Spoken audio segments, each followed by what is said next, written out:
Hey everybody, this is Buster Boyd, and I am coming to you today from our little barber lab here at the Absinthe Parlor with a video about custom hair design and how to tailor-make a haircut to your guests. So this is in response to an email that I received from a friend in California by the name of Courtney. So Courtney, thank you for writing. Thanks for keeping in touch, and we're always happy to answer your questions as frequently as we can. So today what we're talking about is how to custom fit or tailor make a haircut to your guest. And the very first step for me personally was understanding head shape and how to break the head shape down into smaller, more manageable pieces so that we can approach making that haircut a little bit more easily and a little bit less intimidating than just attacking a whole head of hair at once. We can break the haircut down into different parts that make sense and just start by addressing those parts and then blend them together and make ourselves a cool haircut. So this is a mannequin head that I got in hair school, and obviously the first thing I did was shave it. I'd already done a few other haircuts on it, so I shaved it off, and then I took my marker to this mannequin and just started to make shapes or panels that made sense to me. So I'll go over the 4 partings that have helped me to really accomplish tailor-made or custom fit haircuts. So the first parting that I addressed was a profile parting from the middle of the front hairline to the middle of the bottom of the nape in the back. So it just splits the head shape into 2 symmetrical parts, very balanced and very even, just right across the head, front to back. This allows me to work in at least halves when it comes to creating a haircut. And I can start with one, work to the other, make sure they're symmetrical. And of course both halves are fairly balanced in terms of hair distribution and quantity. Of course that'll vary a little bit from guest to guest. The second parting was a parting up across the apex of the head, starting on either side at the weak point of the hairline. We call it the weak point of the hairline because in terms of hair distribution, on the back vertically, coming away from the head, we've got several inches of hair growth and hair distribution. Coming from the front hairline, from the sideburn to the top of the head, a couple inches of distribution as well. But the weakest point in our hair distribution is right above the ear to the apex. That's the least amount of hair that we have on the head shape, considering hair distribution. So that weak point is right above the ear at the very highest point of that arch of the hair up to the apex. So that's the second parting that we did, was right across the top of the head. It's not across the crown, but across the apex being the highest part of the head. And finding that apex is important to a couple of different types of haircuts. So we've got that second parting across the top. This parting is important because it separates the heavy from the light.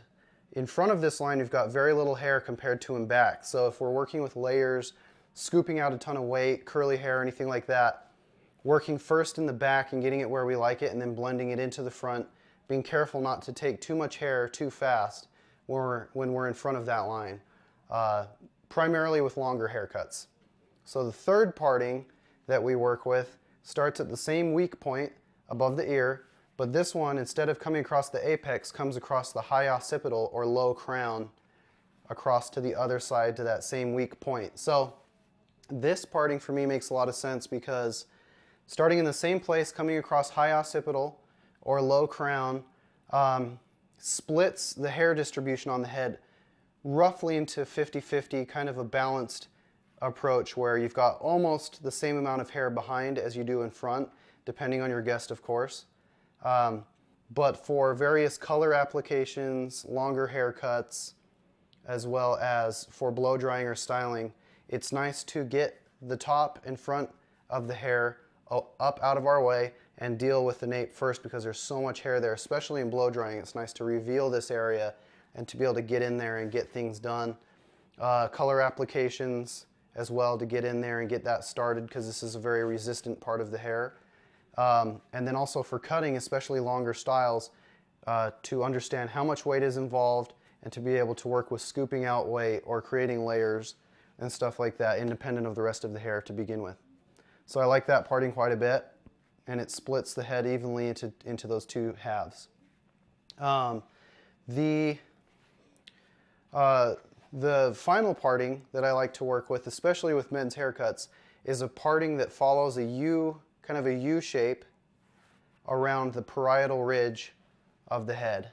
Now in our hair school, I went to a Paul Mitchell hair school, and we called this the parietal ridge, or the round of the head, that travels around and separates the top from the sides and the back. This would be considered the top of the haircut, and for a lot of men's haircuts, we treat the top a lot differently than we do the sides, and we might approach this haircut with clippers on the side and the back, and then maybe approach the top with finger length or longer with scissors, and oftentimes it's obviously common to incorporate a bit more length up top than we do on the sides and back. So it's a parting that helps me create men's cuts into 2 or 3 sections, starting maybe with the first section being here in the nape, second section being the sides and the back, and the third section being the top of the haircut, and approaching those sections in different ways with different techniques. So also important because a friend of mine in an Advanced Academy course had alluded to the fact that hair responds differently depending on how it's growing out of the head and how it lays on the head. For example, in the back or in the nape, the hair grows straight out and kind of just falls or just hangs straight out of the head, as opposed to on the sides where it grows out from the head and then hangs into space. And then contrasting that with how the hair behaves on top of the head, especially with maybe a nice sharp haircut with a really strong part. This hair doesn't just hang, it grows out of the head, lays across the head shape, hits the corner, and then falls. And so it's important to understand the way that the hair grows or falls, and that allows us to understand that perhaps with the hair laying across the top and hitting the corner, we might have extra weight to deal with in terms of blending or removing weight so that there's a nice smooth shape to the hair. So understanding kind of those, basically the 3 different ways that hairs can behave, whether they're just going straight out, growing out and hanging, or if they're laying and then hanging, has been really instrumental to me when I'm creating custom haircuts. So hopefully that's helpful. This is just the way that I decided to approach it. Of course, there are many different ways, limitless ways, but looking at the head shape broken into these shapes, either one at a time or all together, allows me to see different panels of the head and how I might approach those panels independently to create that haircut. These partings and panels are also important if you're doing longer haircuts or even women's hair. And I've always said that being involved with women's hairdressing, long cuts, colors, and styles has made me a better barber, and I'll always mention that. Doing women's hair makes me a better barber, and I have done a lot of women's hair.